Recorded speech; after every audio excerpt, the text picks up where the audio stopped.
Pessoal, vamos para o encerramento da nossa matéria de hamartiologia, falando agora acerca do pecado original. O pecado original é explicado a partir de Adão e Eva. Entende-se que Adão e Eva foram criados por um ato divino, em estado de completa inocência. Ao serem tentados, caíram no pecado. Daí veio a degradação e destruição. Esse ato pecaminoso praticado por Adão e Eva foi transferido para toda a raça humana, devido à conexão que havia entre Adão e Eva. O pecado original é a pecaminosidade da constituição em que a posteridade de Adão não tem opção senão herdá-la por geração natural ou por nascimento. Por esse pecado, eles, Adão e Eva, caíram de sua justiça original e da plena comunhão que desfrutavam com Deus, e assim tornaram-se mortos no pecado e totalmente corrompidos em todas as faculdades e partes da alma e do corpo. Os efeitos do pecado de Adão sobre seus descendentes são declarados em nossos padrões como, e aí temos aí o texto em tela, acerca dos efeitos maléficos aí trazidos em consequência ao pecado cometido por Adão e Eva e transmitido à sua posteridade.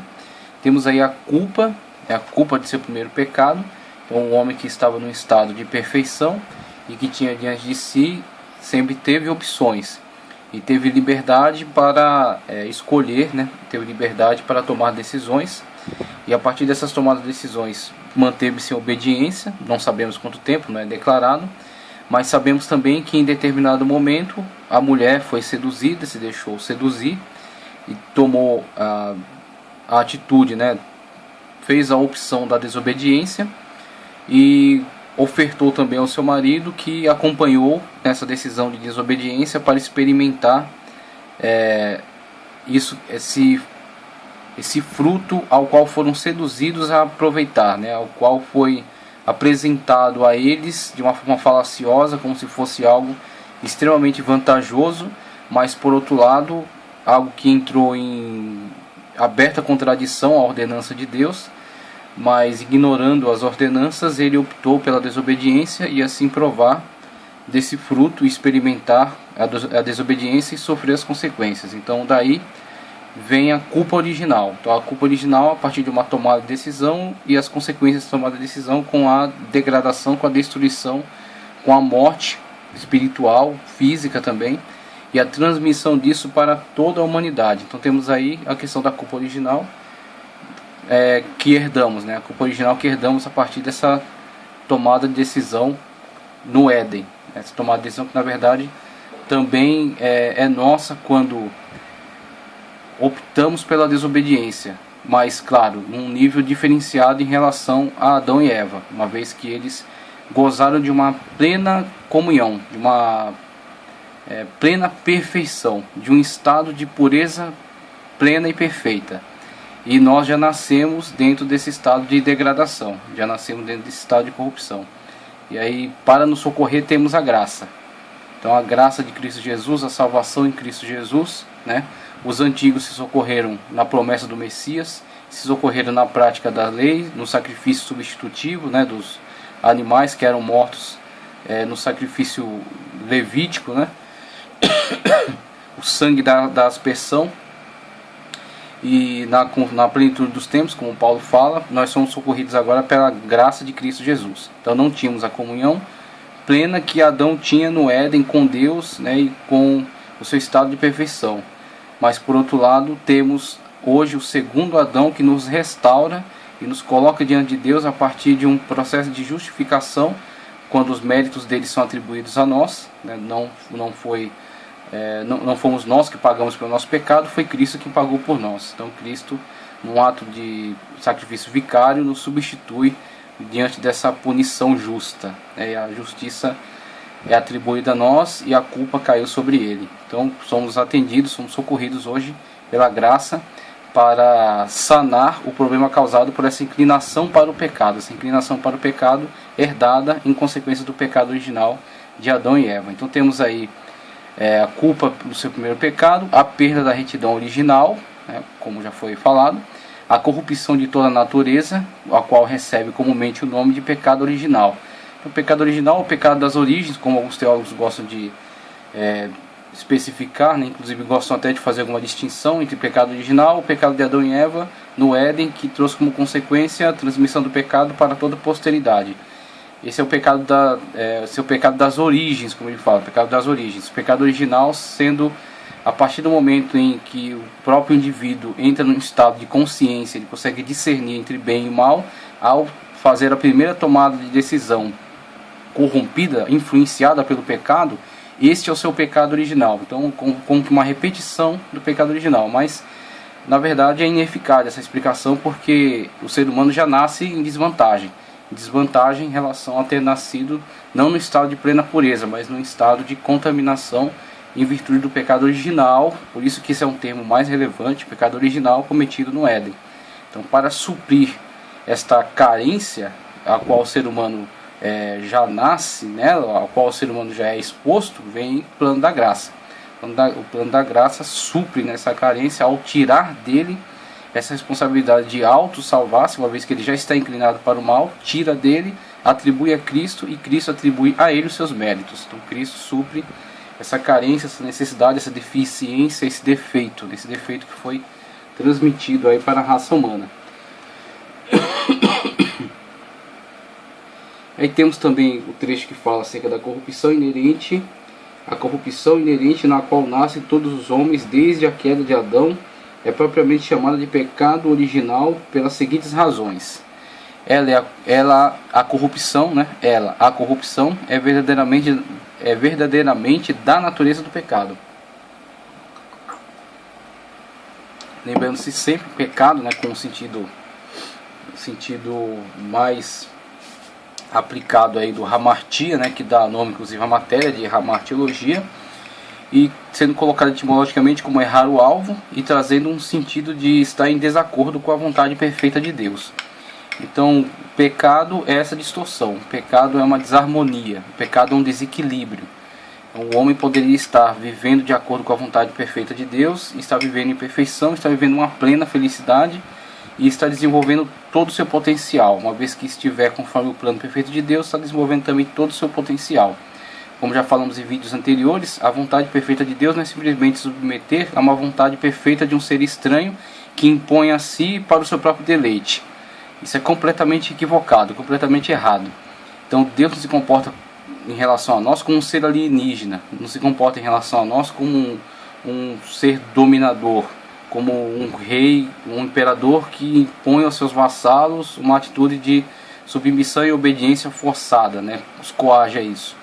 O relacionamento não é esse. A Escritura, e principalmente o Senhor Jesus Cristo, ele transmite a nós o quadro real do que é um relacionamento com Deus, no mesmo plano de um pai amoroso. Um pai amoroso, um pai benigno, um pai que busca o bem do seu filho e que luta constantemente pela sua felicidade, pela felicidade do seu filho, que se vê realizado na felicidade do seu filho. Então, por isso que quando falamos da aceitação do plano perfeito de Deus, estamos automaticamente, necessariamente falando da aceitação da nossa felicidade. Então, a nossa felicidade, de acordo com o plano perfeito de Deus, é também a felicidade de Deus. Tá certo? É o desenvolvimento do pleno potencial do ser humano. A felicidade do homem, provocada por uma natureza caída, é a sua destruição e vamos dizer, colocar dessa forma, antropopaticamente, né? É a tristeza de Deus. Claro, falando de uma linguagem antropopática, né? Mas é a tristeza de Deus. O Senhor não tem prazer em ver a destruição da sua criação. O Senhor não tem prazer em ver a destruição da sua obra. Agora, o diabo, que já está em condenação, é exatamente o prazer dele. Então, por isso que ele traz, na atualidade, tantas distorções, tantas vãs filosofias, tantas vãs teologias, tantas ideologias distorcidas, tantas ideologias anárquicas, revolucionárias, que aproveitam-se das multidões como massa de manobra, faz de muitos grupos sociais que levantam determinadas bandeiras idiotas úteis para servir a sua causa maior, né? Então, as lideranças que estão por trás desse movimento têm uma causa imediata, política, econômica, de dominação, e eles não sabem que eles mesmos são também idiotas úteis usados por potestades, demônios que estão buscando num objetivo maior a destruição da maior parte da população. o desvio da maior parte do contingente populacional, lançando-os a ideologias completamente distorcidas, vivendo em contradição com a sua própria natureza e com a vontade perfeita de Deus, e assim tentar não destruir o plano de Deus, porque isso não é possível, mas pelo menos alienar muitas pessoas da possibilidade de verem a perfeição do plano de Deus nas suas vidas. Quanto mais pessoas alienarem, para eles melhor, para esses espíritos malignos que estão atuando por trás de todo esse processo histórico, né? E aí temos aí a destruição de uma grande parcela da humanidade e a tristeza de ver muitas pessoas viverem uma vida sem nunca terem sentido que é o amor de Deus, o perdão, a comunhão. Isso é uma grande perda, isso é uma grande tristeza. Outro aspecto emana de nossos primeiros pais como origem da nossa raça, né, como já foi tratado. É a origem de todos os outros pecados. E também em sua natureza ela se distingue dos pecados de comissão. Então, pecados de comissão, como veremos logo mais, pecados deliberados, que partem aí de uma decisão autônoma. Então, quando estamos falando de pecado original, estamos falando de algo inerente, né? Algo que foi transmitido desde sua origem, algo que está na sua natureza, né? Então, a partir dos seres humanos originários, de Adão e Eva, e da sua queda, da sua destruição, né? Da corrupção que passou a fazer parte da natureza deles, isso também veio a nós. Então, independentemente da sua tomada de decisão, independentemente das suas atitudes, você já nasceu afetado por este mal. Então, por isso que ela está fora dessa questão do pecado de comissão. O pecado de comissão já vai ser esse ser humano dono das suas faculdades, a partir da sua tomada de decisão, sabendo que é influenciado já por essa natureza caída, mas por uma decisão livre ele resolve pecar. Então ele tem a instigação do pecado, né, o pecado latente que está nele, mas a decisão final é dele. Então, ele tem sim uma inclinação para o mal, mas a decisão final é dele, por isso que também é responsabilizado, né, responsabilizado perante esse mal. Aí, numa outra parte, temos aí a origem da doutrina da hereditariedade do pecado. Origem da doutrina da hereditariedade do pecado. Então, conforme é abordado aqui, o apóstolo Paulo é o principal expositor, é o expositor sistemático dessa origem da hereditariedade do pecado. Mas aí, já o Senhor Jesus Cristo, não de uma forma sistemática, mas ele já falava acerca da natureza corrompida do ser humano. Então, quando, por exemplo, ele, em discussão com os fariseus supervalorizando essa questão ritualística, né, por exemplo, rituais de purificação, e se escandalizando diante do fato de Jesus não supervalorizar, Jesus não valorizar esses rituais de purificação, não que Jesus não valorizasse a higiene. A gente sempre tem que deixar isso claro, né? Que Jesus não valorizasse a higiene pessoal. É que Jesus não valorizava essas ritualísticas inúteis que eram tão amadas pelos fariseus, a ponto de, para uma simples refeição, quase que tomar um banho de corpo inteiro. Então lavava-se braços, antebraços, pés, parte da perna, cabeça, e quase que era um banho ritual para uma refeição. E isso tinha um significado meramente ritualístico. Eles entendiam que esses rituais de purificação faziam deles seres melhores do que os outros. Então Jesus não deu o seu aval a esse tipo de raciocínio. Como Jesus entrou em rota de colisão com eles em relação a muitas coisas que eram meras construções humanas. O judaísmo talmúdico, né? O judaísmo da sabedoria dos pais, dos antigos, né? Essa sabedoria externa à escritura e que se arroga a mesma autoridade desta, né?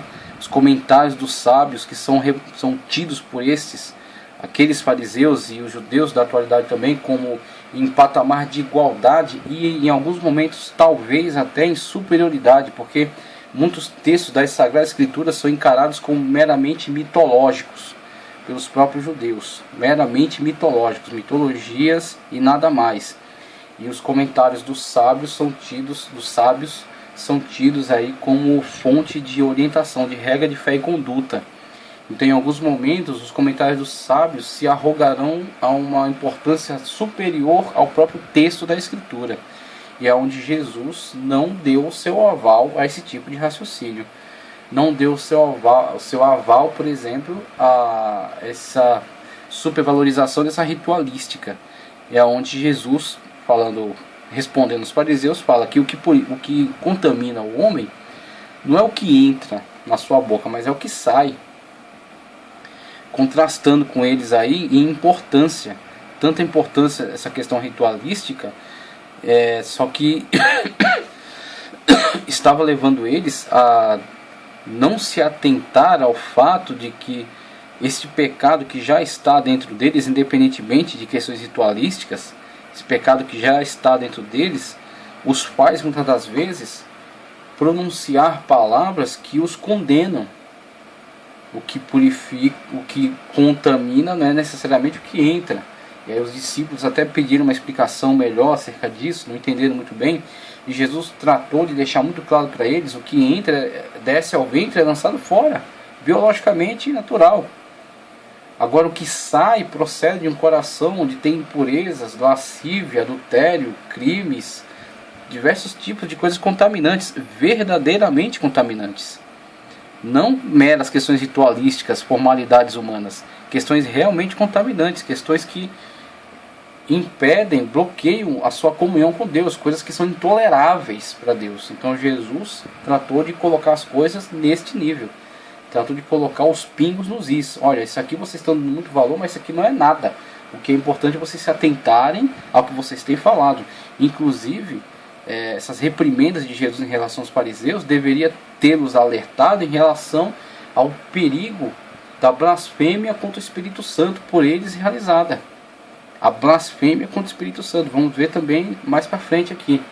O pecado deliberado, consciente, racional, atribuindo obras que são claramente do Espírito Santo ao diabo, a Beelzebul, em virtude de uma inveja, em virtude de um sentimento faccioso, uma contenda em relação a Jesus. Então atribuir obras do Espírito Santo ao diabo em função de uma contenda que eles estavam tendo com Jesus. E aí, falando acerca disso aí, nós temos essa palavra de Jesus, que já traz aí o seu posicionamento em relação ao homem ser, em relação a um ser contaminado já dentro do seu ser. Essa contaminação já está dentro dele. E futuramente Paulo, inspirado pelo Espírito Santo, nos traz aí uma explanação sistemática,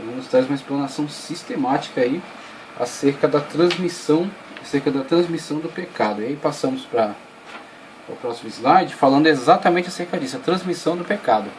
Aí temos aí um grande expoente que foi antagonista, tá certo,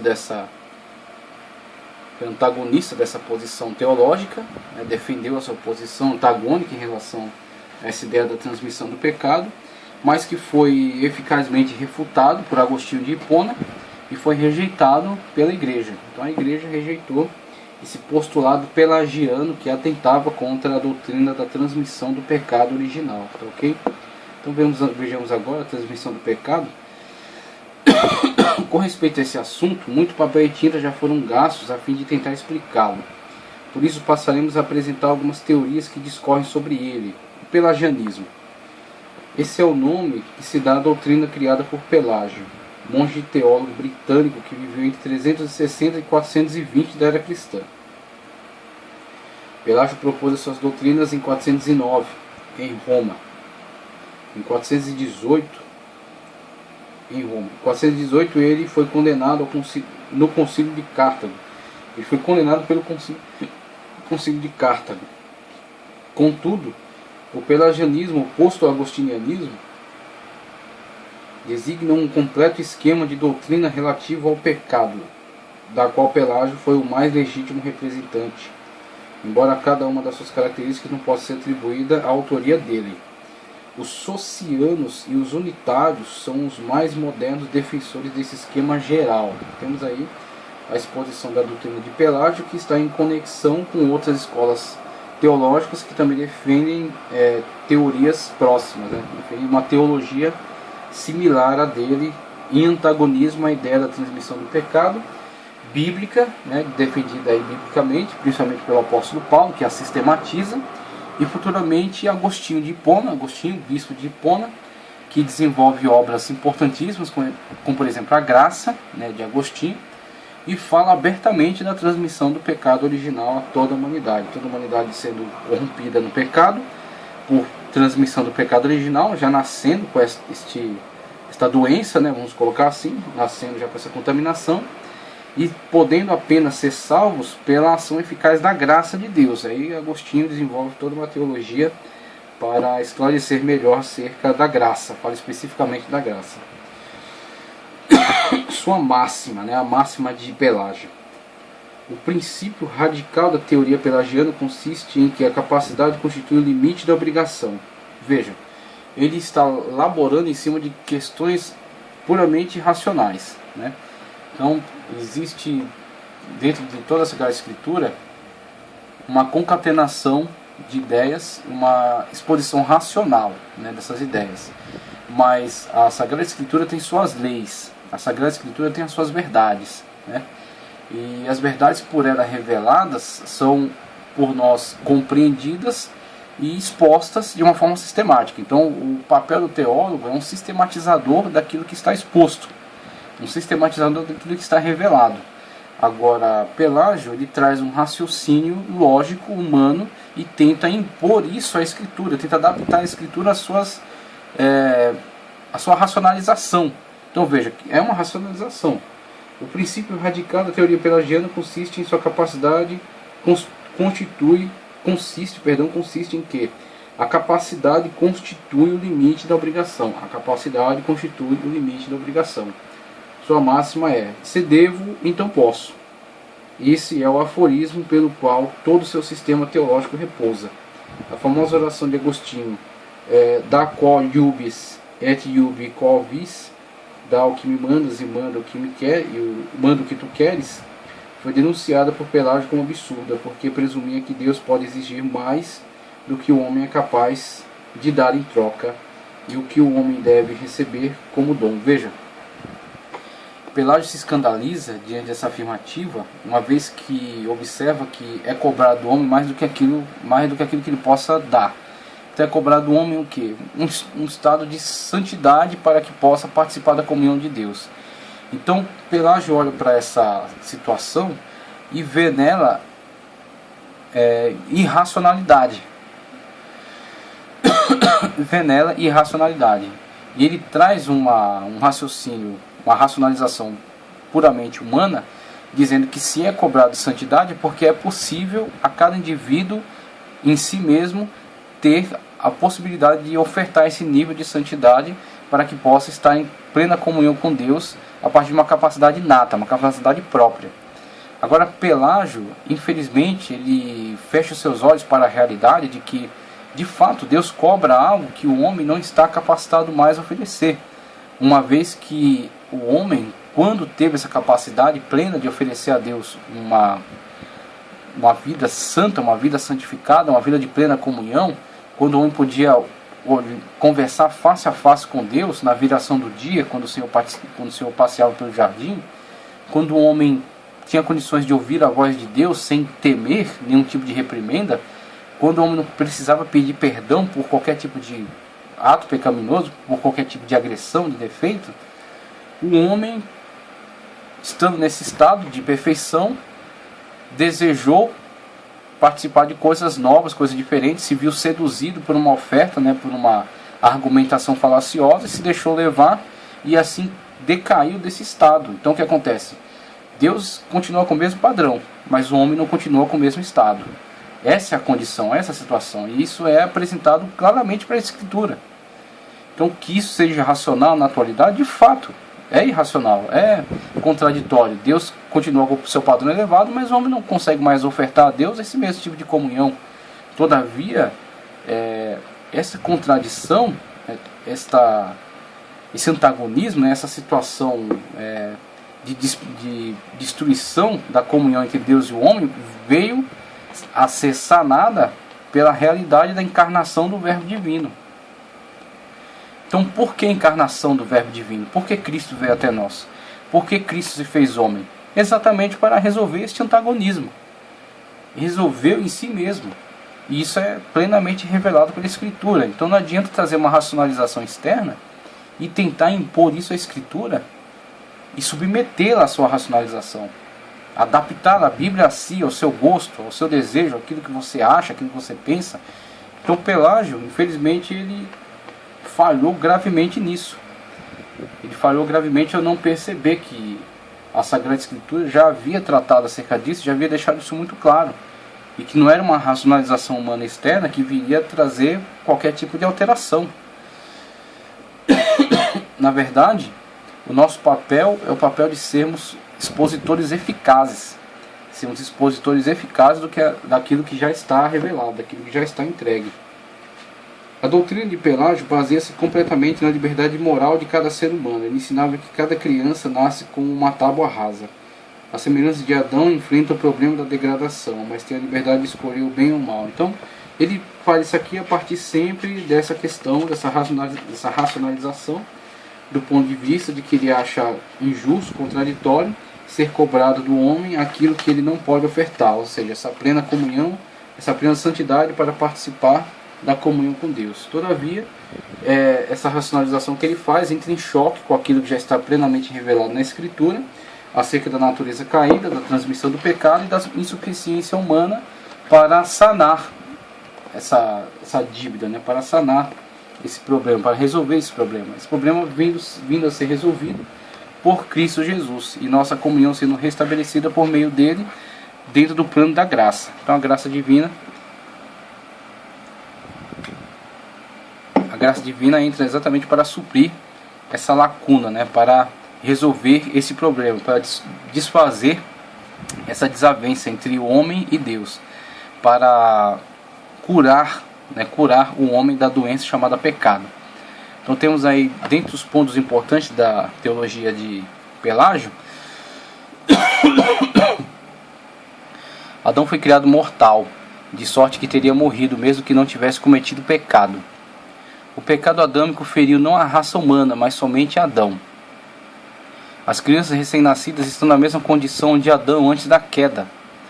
Toda a raça humana não morre por causa do pecado de Adão, nem ressurge por causa da ressurreição de Cristo. Veja aí, quando você entra em contradição em relação a um dos pontos da Escritura, mesmo que você pense que isso não vai trazer graves prejuízos, essa contradição que você manifesta em relação a um dos pontos vai afetar necessariamente outros aspectos importantes. É isso que muitas pessoas às vezes não se atentam.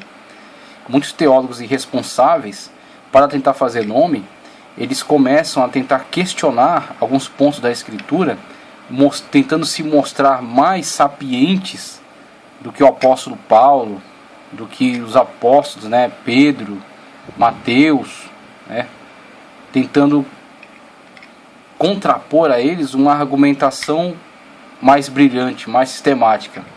Todavia, eles se enganam, eles se equivocam ao não se lembrar de que a Escritura é revelada. Então o Espírito Santo de Deus revelou a um processo histórico longo, utilizando-se de diferentes ferramentas, de diferentes pessoas, que deixou a sua marca ortográfica, né? Deixou a sua marca ortográfica no texto ao fazer a narrativa da forma como fez, com as suas características.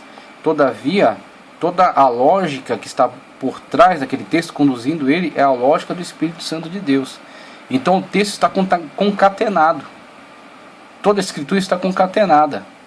Então quando você atenta contra uma dos pontos da Escritura, necessariamente você atingirá outros. Trará um grande prejuízo, uma grande desordem. E aí veja que Pelágio atenta contra essa questão da transmissão do pecado original, que foi amplamente exposta por Paulo. Só que quando ele começa a contradizer isso, ele, pensando que estava tentando só contra isso, ele também destrói a questão do sacrifício vicário. Então o sacrifício vicário substitutivo de Cristo, que está também amplamente exposto na Escritura, é completamente desvalorizado pela teologia de Pelágio, pelo atentado de Pelágio contra a transmissão do pecado de Adão, a transmissão do pecado original. Jesus então não é o segundo Adão. Então a morte de Cristo foi apenas uma morte referencial, não foi uma morte substitutiva. Cristo é simplesmente um exemplo de um bom homem, não é o Deus Salvador. Não há necessidade de salvação, porque cada um pode salvar-se. A pessoa pode, se quiser, viver num estado de santificação, de isolamento, e com isso salvar-se a si mesmo. Então, com Pelágio, temos aí a possibilidade do homem se auto-salvar e desprezo à obra de Cristo. Então, com isso, o atentado contra um dos pontos das Escrituras afeta outros tantos. Por isso que não pode ser, vamos dizer assim, não pode haver acordo. Quando se atenta contra o ponto da Escritura, tem que ser necessariamente corrigido. Necessariamente corrigido, porque o menor que seja, vai afetar outros pontos, por causa da concatenação que há em toda a lógica da Escritura Sagrada, transmitida pelo Espírito Santo. É um texto teopneustos, é divinamente soprado. Então, se foi expresso daquela forma, há um motivo, há uma razão. Atentando-se contra aquela, necessariamente atingirá também outras realidades e poderá constituir-se numa heresia perniciosa, uma heresia perigosa, que pode afetar a salvação. Pode trazer uma distorção na fé das pessoas e afetar gravemente a salvação. O processo de salvação que está declarado, que está revelado nas Escrituras Sagradas. Toda a humanidade, toda a raça humana não morre por causa do pecado de Adão, nem ressurge por causa da ressurreição de Cristo. Veja só que destruição foi proposto aí por Pelágio, né? Inclusive Pelágio, houveram outros chamados aí de semi-pelagianos. Sempre que se percebia a tentativa de se colocar a possibilidade do homem de auto-salvar-se, né? De auto-perdoar-se e colocar-se diante de Deus por méritos, sempre que se visualizou a tentativa de atribuir salvação a méritos humanos, né? Não os méritos de Cristo, mas a méritos humanos, sempre se denunciou ou o pelagianismo ou semi-pelagianismo. Então sempre tem que ter muita atenção a essas manifestações de pelagianismo e de semi-pelagianismo. As crianças que não batizadas alcançam a vida eterna. A lei é um meio de salvação, tão bom quanto o Evangelho. E aí nessa questão das crianças, por exemplo, existe uma interpretação errônea, que não foi só de Pelágio, foi de alguns outros movimentos, que até são ortodoxos, mas em alguns pontos todos os homens são falhos, e os movimentos teológicos também são falhos, e os teólogos também erram, e erram bastante. Então muitos teólogos que até eram ortodoxos, mas também falhavam com essa questão do batismo. O batismo é uma ordenança, mas o batismo não é para a salvação, o batismo é para o salvo. Então a pessoa é salva em Cristo Jesus por arrepender-se dos seus pecados e aceitar a Jesus como o único e suficiente Salvador. Então, uma vez que aceita Cristo para a salvação, é salvo por Cristo. Uma vez salvo por Cristo, batiza-se, cumprimenta a ordenança, mas o batismo não salva. O batismo é apenas um símbolo, é apenas um memorial de que a pessoa morreu e ressuscitou. Então, o batismo é para o salvo, o batismo não é para salvar. A lei é um meio de salvação tão bom quanto o Evangelho. Aí você vê, vai trazendo toda uma destruição de toda a lógica da Escritura Sagrada, né? Outra coisa que também foi resolvida por Paulo. Mesmo antes de Cristo, a lei foi claramente declarada por Paulo. A lei não salva. A lei aponta ao pecado. Inclusive a lei traz a manifestação do pecado. Porque antes da lei não havia denúncia do pecado. Uma vez denunciado, o pecado manifesta-se. Uma vez manifestado, só pode ser sanado pela ação da graça de Cristo Jesus, o sacrifício vicário que caiu sobre ele e os méritos deles atribuídos a nós para nossa justificação diante de Deus, nossa regeneração e santificação em Cristo Jesus. Então é um processo de salvação que está intimamente ligado à obra de Cristo Jesus na cruz do Calvário. Mesmo antes de Cristo houveram homens que não cometeram pecado. E aí vai longe, né? Todas essas racionalizações propostas aí por Pelágio, na sua tentativa de impor isso à Escritura Sagrada. Você vê, ele é tão louco essa racionalização que ele faz assim supracanônico, né? Então, ele está não só corrigindo alguns aspectos do cânon, está se colocando acima do cânon sagrado e ele mesmo estabelecendo doutrinas, né? Ele está se colocando acima do Espírito Santo que trouxe a inspiração aos escritores. Ele é mais que o Espírito Santo, né? Ele está corrigindo a Escritura e colocando outras propostas de entendimento. ver até que ponto pode levar, né, essa loucura humana. Objeção: a doutrina de Pelágio pode até ter algum significado à luz de alguma filosofia ou de qualquer ciência, né, de racionalização humana, mas à luz da Bíblia, até hoje, ninguém nunca encontrou qualquer fundamento.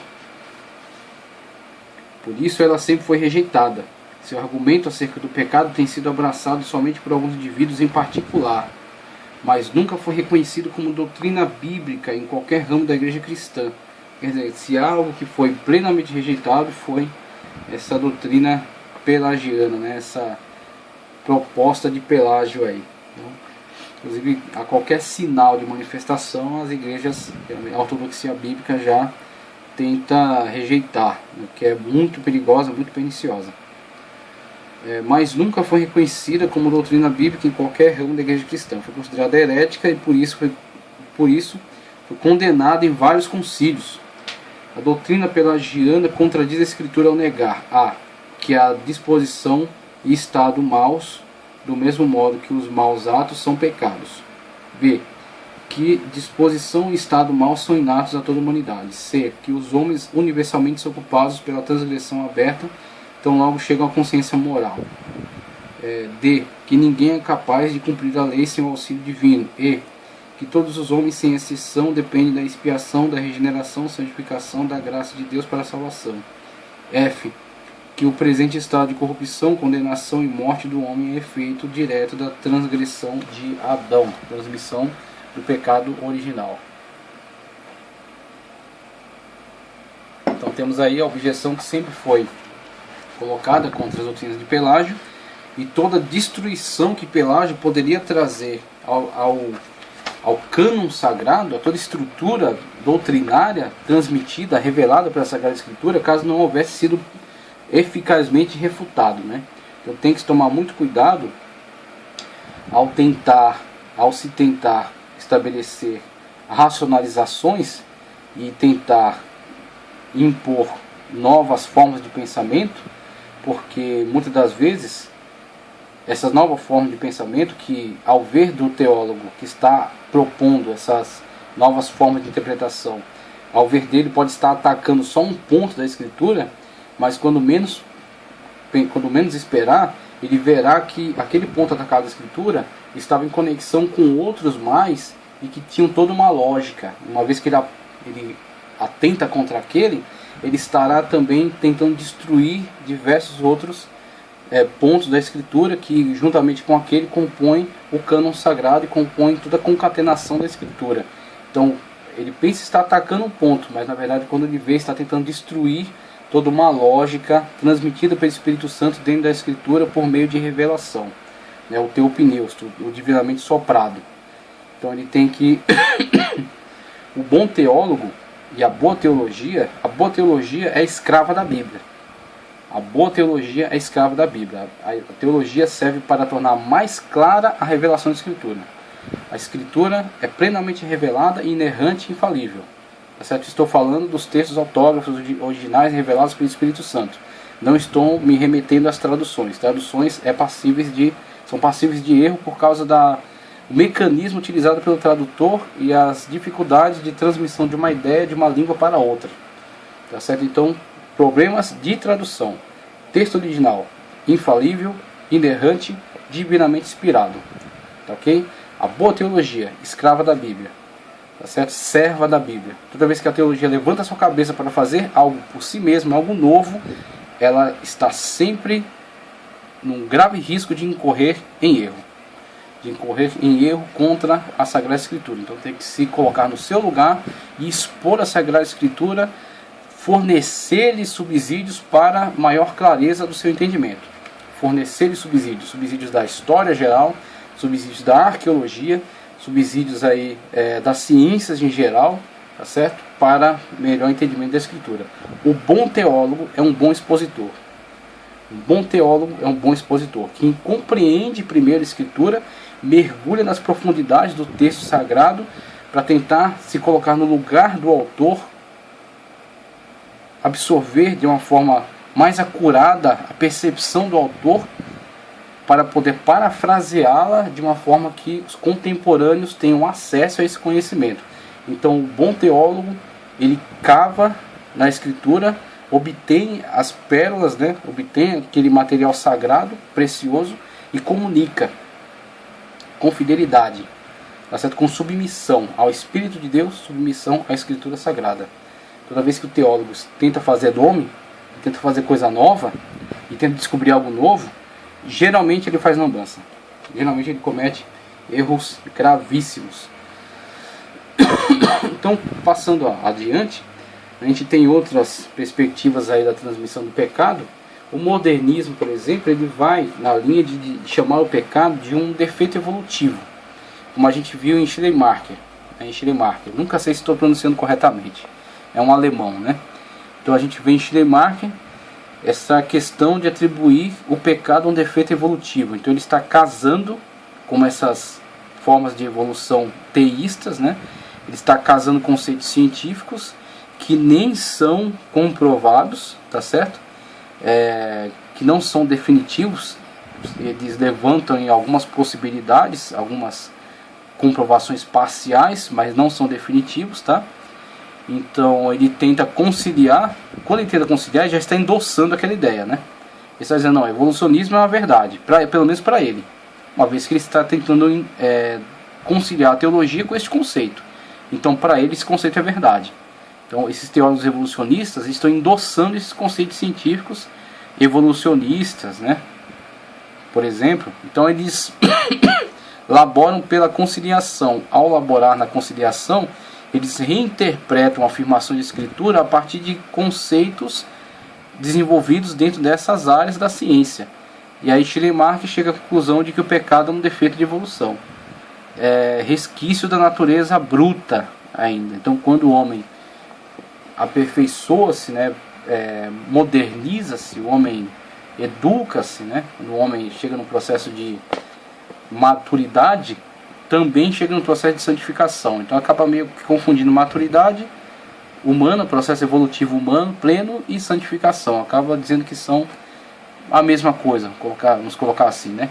E o traducionismo, como já foi analisado até em antropologia bíblica, aproveita, por exemplo, o texto de Hebreus 7, e por assim dizer, por meio de Abraão até Levi, que recebe os dízimos, pagou dízimo, porque ainda ele estava nos lombos de seu pai quando Melquisedeque lhe saiu ao encontro. Então vemos aí a linha genealógica e a transmissão de Abraão genealogicamente para seus filhos, Abraão, Isaac, Jacó, Levi, Arão, e por aí vai, essa transmissão genealógica que o tradicionista vê como uma transmissão em todos os aspectos. Então carga genética, questão do pecado original, a questão da alma. Inclusive o tradicionista diz que o espírito, o elemento espiritual do ser humano também é gerado pelos seus pais. Então os seus pais geram a questão física, genética, biológica, e também geram a questão espiritual. A alma humana é gerada por outra alma humana. Então é um ponto de vista, uma perspectiva traducionista, tá? Mas aí não temos material suficiente para fundamentar, nem para ser completamente oposto e nem para fundamentar plenamente. Então é uma possibilidade, ok? Passamos à frente agora a classe de pecado. E aí, falando sobre a blasfêmia contra o Espírito Santo, primeiramente acerca da blasfêmia contra o Espírito Santo, nessa importante abordagem. Pecado de blasfêmia contra o Espírito Santo, Mateus 12, 31 ao 32. Pecado de blasfêmia contra o Espírito Santo, Mateus 12, 31 ao 32. Aí eu vou fazer uma leitura até um pouco mais extensa, certo? Eu vou pegar desde o versículo 22. Trouxeram-lhe então um endemoniado e cego, de tal modo o curou, que o cego e mudo falava e via. Eu quis primeiro narrar em versículos anteriores, é o que foi sugerido aqui pelo teólogo, para que você pudesse também visualizar qual era o quadro da situação. O que os fariseus que se manifestaram daquela forma tão agressiva, o que eles tinham visto também. o autor bíblico, Mateus, ele se vê tão impressionado que o seu texto mostra essa impressão dele, né? Ele está estupefato diante desse milagre. Ele deixa isso claro até na sua forma de narrativa, no seu texto. Trouxeram-lhe então o endemoniado, cego e mudo, de tal modo, veja, Mateus aqui, de tal modo, João usa, Deus ama o mundo de tal maneira. Então esse tal aqui aplicado dá uma dimensão que o cara não consegue expressar de uma forma correta. Ele usa esse termo ambíguo, né, de tal modo curou, que o cego e mudo falava e via. E toda a multidão se admirava e dizia: não é este o filho de Davi? Aí está o ponto. Aí está o ponto. O povo começa a enxergar o Messias a partir daquela atuação. O povo começa a enxergar o Messias começa a se delinear diante deles de uma forma muito clara. Mas os fariseus, ouvindo isso, diziam: este não expulsa os demônios, senão por Beelzebul, príncipe dos demônios. Veja a apelação. Veja a apelação. Uma vez que começa a se delinear diante deles o Messias, e para os fariseus essa ideia é insuportável, eles preferem lançar aquela obra que era evidentemente um sinal de uma obra feita da parte de Deus, e que talvez os próprios fariseus não negassem, mas para não ver aquele homem consagrado como Messias, eles preferem atribuir ao demônio. Então eles atribuem ela racionalmente. É uma atribuição racional das obras do Espírito Santo de Deus ao demônio. Veja que a gente vai fazer a distinção aqui entre julgar profecias, que alguns pastores gostam de dizer que cuidado para não julgar a profecia, você pode estar blasfemando com o Espírito Santo. Isso é uma ideia completamente distorcida. É uma ideia completamente distorcida. A própria Sagrada Escritura, o apóstolo Paulo, por exemplo, né, em outros lugares da Sagrada Escritura, é nos recomendado julgar os espíritos, julgar as profecias. E como é que as profecias são julgadas? Não é pelo meu nem pelo seu achismo, elas são julgadas pela Escritura. A Escritura é a profecia magna. Então, o primeiro critério de juízo sobre aquela profecia: contradiz algum ponto da Escritura? Se contradiz, não é de Deus, tem que ser automaticamente rejeitada. Outro ponto: aquela profecia encontra confirmação. Então, Maricota profetiza que Joaquim vai casar com Isidora. Só que Isidora já está namorando com o Filisberto. E aí, o que faz? Separa dele e vai casar com outro por causa da profeta. Aí é uma profecia que necessariamente está entrando em contradição com uma situação real. Uma situação real. Então, para que haja qualquer tipo de aceitação dessa profecia, terá que haver uma confirmação. Terá que haver uma confirmação. Então, Deus está querendo comunicar realmente algum alerta acerca da vida daquela pessoa, está alertando ela acerca de um risco que está correndo na sua vida. Deus está trazendo uma revelação particular. Então tem até o modo, a forma como o Espírito Santo de Deus vai conduzir a situação para que não haja vergonha. O Espírito Santo de Deus não traz vergonha, ele traz restauração.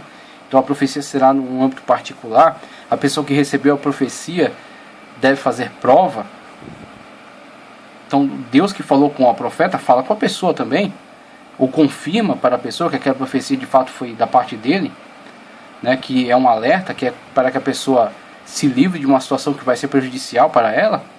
Então a profecia, ela tem que ser sim analisada, tem que ser primeiramente julgada pela Escritura, e em segundo momento julgada a partir da particularidade da pessoa, de sua comunhão com Deus e da confirmação que ela precisa buscar.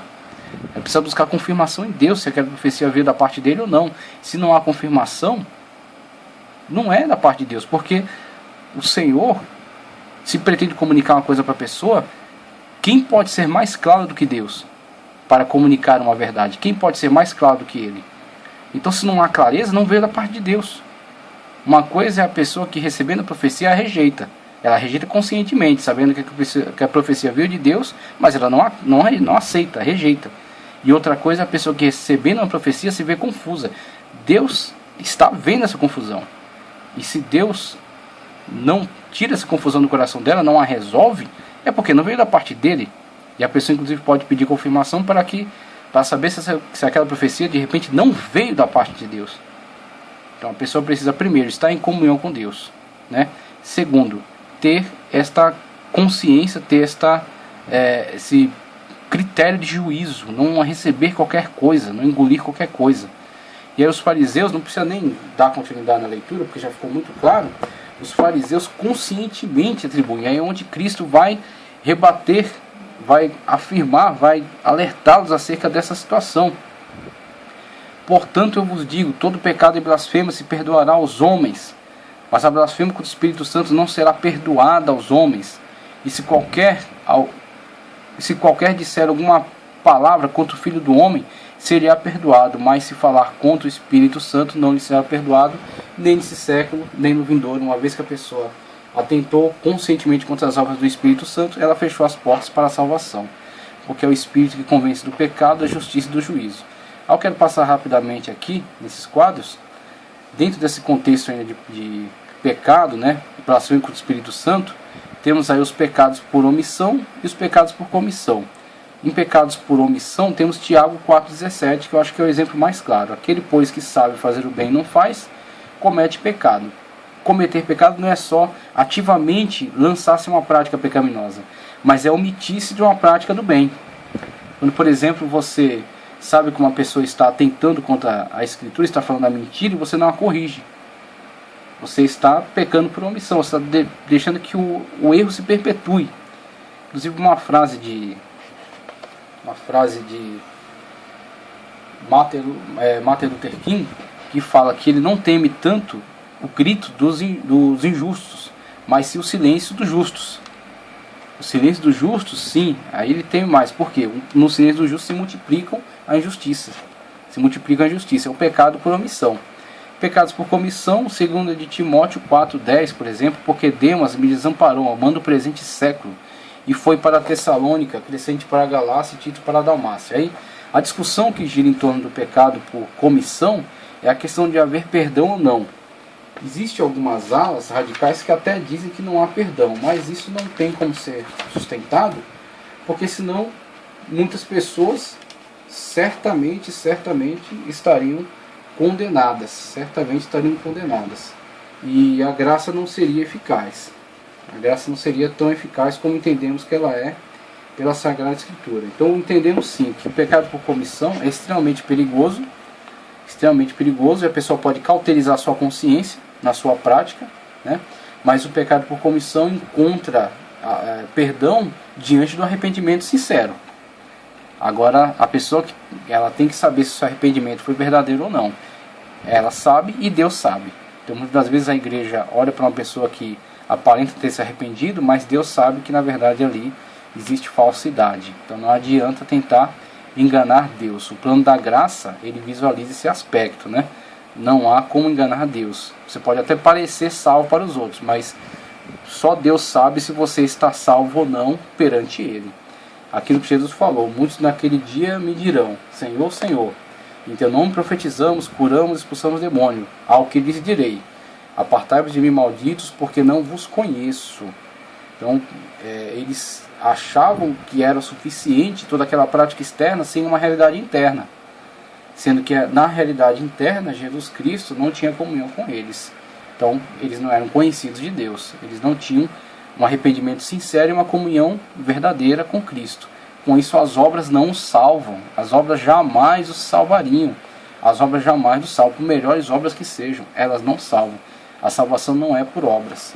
Temos que sempre ter isso em mente.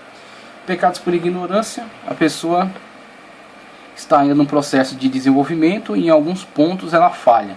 Então, o pecado por ignorância, temos uma inépcia, Agora, o problema é que muitas pessoas conservam-se na ignorância, e aí isso começa a ser extremamente perigoso. O pecado por ignorância não é que ele deixe de ser pecado, mas ele é tratado com certeza a pessoa é tratada dentro do plano da tolerância de Deus. Inclusive, o Senhor não leva em consideração o tempo da ignorância. Só que a pessoa que tem a possibilidade de ter mais conhecimento e o rejeita, ela torna-se responsável agora.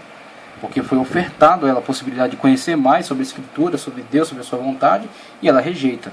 Ela quer se manter dentro do plano da ignorância. Ela põe uma venda nos seus olhos. Ela será responsável pelos erros cometidos a partir de então. Pecados de debilidade e presunção. A pessoa que acha-se capaz, competente para enfrentar determinadas situações e se vê presa, muitas das vezes, num erro, num mal, se vê presa num vício, se vê presa numa situação que traz prejuízo para ela.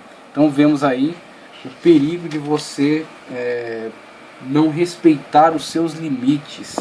Por isso que a Sagrada Escritura jamais orienta a enfrentar o pecado. Ela fala para fugir da aparência do mal, porque o homem já é inclinado para o mal. Então a Escritura Sagrada, ela orienta sabiamente a fugir da aparência do mal. Então, em relação a isso, enquanto não formos glorificados, enquanto não formos transformados conforme a imagem do Filho de Deus, temos que lidar desta forma com o pecado. Temos que lidar desta forma com esse risco, com esse problema. Temos que fugir da aparência dele, né? Evitá-lo.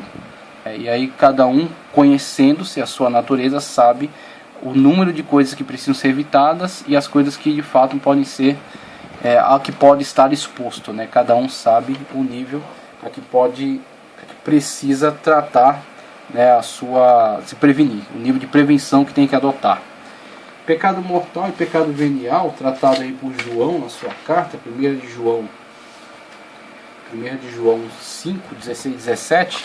Se alguém vir pecar seu irmão, pecado que não é para a morte, orará, e Deus dará vida àqueles que não pecarem para a morte. Há pecado para a morte, por isso não digo que ore. Toda iniquidade é pecado, e há pecado que não é para a morte. Aí temos, dentro desse plano de pecado para a morte, pecado mortal, né, conforme o texto aí de João, temos o pecado mortal e o pecado venial. Então o pecado mortal, conforme abordado por João, são os pecados que afastam a pessoa de toda possibilidade de arrependimento e restauração. Por exemplo, a apostasia. São os pecados conscientes e em antagonismo a toda possibilidade de arrependimento e salvação. Então, blasfema contra o Espírito Santo, por exemplo, é um pecado consciente. Atribuir as obras do Espírito Santo ao diabo por inveja, por revolta, né, por querer se posicionar contra a obra de Deus, por estar sendo inspirado por um espírito de anticristo, né? O anticristo é isso, é opor-se a Cristo. Então, por exemplo, aquele que não confessa que Jesus Cristo veio em carne, muito adotado aí pelos gnósticos, eles queriam impor a filosofia deles à igreja. Eles não queriam aceitar Cristo para a salvação. Não havia neles a humildade de aceitar a verdade revelada da Escritura. E queriam impor a sua filosofia à igreja. E aí eles começaram a reinterpretar a Escritura do ponto de vista deles. E isso é tentar manipular a Escritura e distorcê-la. Então, para essas pessoas, João dá o nome de anticristos. Essas pessoas se enquadram dentro dos pecados para a morte. O pecado para a morte é sempre de uma pessoa que se opõe à salvação ofertada. Ele não aceita, ele não se dobra a ela. Ele quer impor a ela a sua forma. Ele quer impor a ela o seu ponto de vista. O apóstata, por exemplo, ele participou dos dons celestiais, né, provou das coisas futuras, tem pleno conhecimento da Escritura, e a partir desse pleno conhecimento que tem, racionalmente, conscientemente, as rejeita. Está recrucificando a Cristo Jesus, está dizendo que o sacrifício de Cristo Jesus foi ineficiente, pelo menos para ele. Que salvação lhe será ofertada se ele rejeita a salvação do Filho de Deus? São pecados para a morte. Então, blasfêmia contra o Espírito Santo, apostasia, né, esse espírito de anticristo, são pecados para a morte. Ele fecha a porta da salvação que estava aberta para ele. E pecados que não são para a morte, aí temos toda a gama de pecados advindos aí da concupiscência dos olhos, da concupiscência da carne e da soberba da vida, que podem ser por omissão ou por comissão. Por omissão, ele deveria ter se cuidado e não se cuidou, foi levado para uma situação de pecado. Deveria ter feito bem e não fez, cometeu pecado. Comissão, ele se viu tentado e cedeu, mas ele pode sim arrepender-se e ser reconciliado. Aí temos dentro do catolicismo a questão dos 7 pecados capitais. Essa questão, basicamente, rapidamente para encerrar a aula, ela elenca esses 7 pecados, mas isso aí não é necessariamente um texto revelado da Escritura. Isso é uma exposição sistemática, né, que foi inclusive readaptada para a modernidade. Vaidade, inveja, ira, assídia, né, preguiça, avareza, gula e luxúria. Então eles sintetizam todo o conceito bíblico. Não chega a ser, vamos dizer, uma heresia? Não. sintetização de todo um conceito da escritura que fala sobre diversos males. Então ele pegou essas narrativas e sintetizou nesses 7. São só esses 7? Não. Isso é simplesmente uma sintetização de uma ideia mais ampla, uma ideia geral. Mas basicamente aquilo que João traz na sua carta.